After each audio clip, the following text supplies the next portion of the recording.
Electro homeopathic remedies और male reproductive organ के disease के क्रम में आज हम पढ़ेंगे वेरिकोसील के बारे में।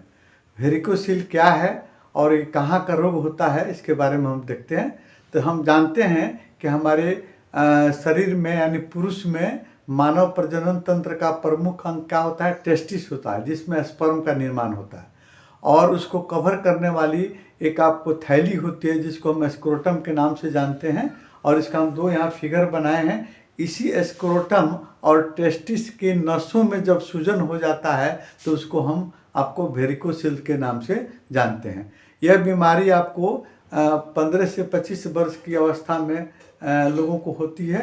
कभी कभी आपको ये एडल्ट के बाद में यानी बुढ़ापा अवस्था में भी ये कभी कभी देखने को मिल जाता है ना। अब देखते हैं वेरिकोसील के आपको जो वेरिकोसील जो होता है ये आपको जिस टेस्टिस में और आपको स्क्रोटम के नसों में सूजन कैसे हो जाता है इसका कारण हम देखते हैं।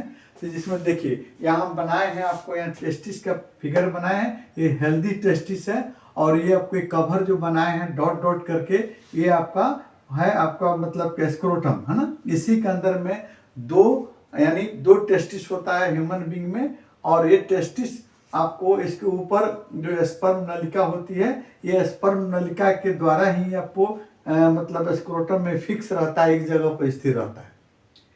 अब देखिए इसमें जो है सूजन कैसे होता है।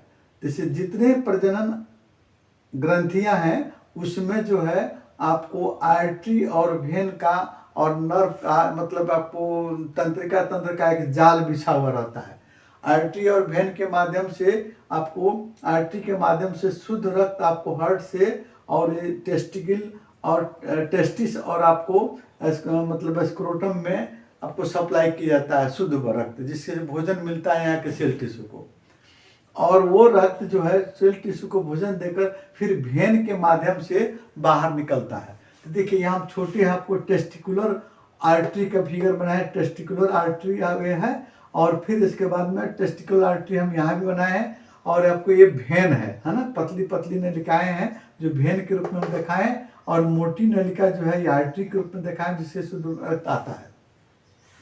किसी कारण जब आपको शुद्ध रक्त जब आपको टेस्टिकल में ग्लैंड्स में आ गया, अब किसी कारण उसको रिटर्न होने में वेन के माध्यम से रिटर्न होता है।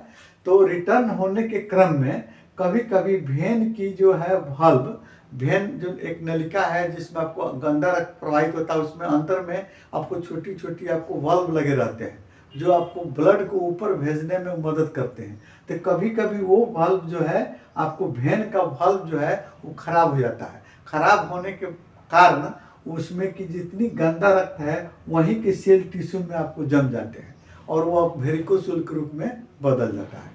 और कभी कभी उस वेन में आपको छोटे छोटे गठाने पड़ जाती हैं, आपको छोटी छोटी गिल्टियाँ हो जाती हैं है ना, वो भी आपको वेरिकोसील में ही आते हैं। तो अब देखिए हम दिखाएं यहाँ टेस्टिकुलर आर्टरी, ये आपको हेल्दी आपको टेस्टिकल है, यहाँ अनहेल्दी टेस्टिकल का बनाया जिसको वेरिकोसील में बदल गया है। तो देखिए यहाँ पतली आपको दिखाए थे, पतली पतली आपको वेन होता है और यह वेन जो है उसी कारण आपको ब्लड नहीं जाने के चलते इनके सेल टिश्यू में आपको ब्लड जमा हो गया, जिसके चलते इस वेन में देखिए यहाँ सूजन हो गया है, इसमें भी सूजन है। आपको डायलेटेड वेन है, आप दिखाएं यही जो है आपको मतलब वेरिकोसील के नाम से जाना जाता है, इसी को हम वेरिकोसील कहते हैं। अब देखिए इसमें अब वेरिकोसील हो जाने के बाद में कौन कौन से लक्षण उत्पन्न होते हैं। तो सबसे पहले आपको इसमें शेप साइज इसका बदल जाएगा है ना। कभी कभी आपको टेस्टिकल का साइज या आपको स्क्रोटम के सहित इसका साइज बदल जाएगा। इसके अलावा इसमें आपको कभी कभी होता है क्या, कंडोस्क में आकार में इसकी वृद्धि हो जाएगी है ना, और कभी कभी दर्द भी हो जाता है। अरे आगे भविष्य में इस रोग के कारण क्या क्या मतलब दिक्कत होता है, इसी के रोग के कारण आपको जब टेस्टिकल में आपको इस टेस्टिकल के माध्यम से आपको एक हार्मोन्स का स्राव होता है जो आपको मेल हार्मोन्स के नाम से हम जानते हैं। टेस्टोस्टेरोन आपको हार्मोन होता है, उसका काम है कि स्पर्म को बनाना।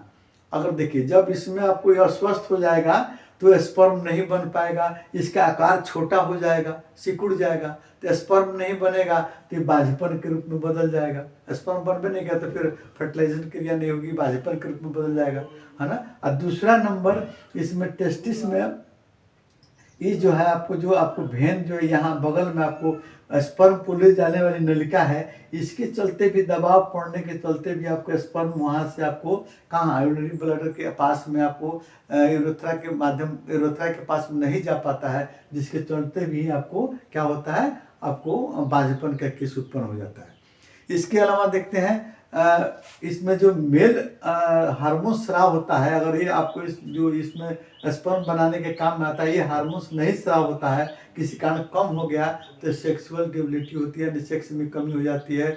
और ये जो आपको बाल हमारे दाढ़ी मूछ जो आते हैं, इसमें भी ये सहयोग करता है कौन, टेस्टोस्टेरोन हार्मोन।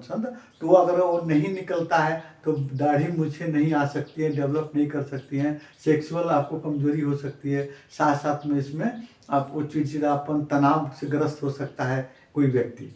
अब इसमें हम कौन सी औषधियों का प्रयोग करेंगे, तो डॉक्टर आपको थियोडर क्रूस और आपको बी कुलकर्णी के द्वारा S1 और A3 थर्ड डाइल्यूशन में, और इसके अलावा डॉक्टर अनिल सिन्हा के अनुसार C2 A3 और वेन आपको थर्ड डाइल्यूशन में प्रयोग करते हैं। इंजेक्शन नंबर आपको 36 का प्रयोग किया जाता है, इसके द्वारा आपको हम वेरिकोस पर हम कंट्रोल कर सकते हैं।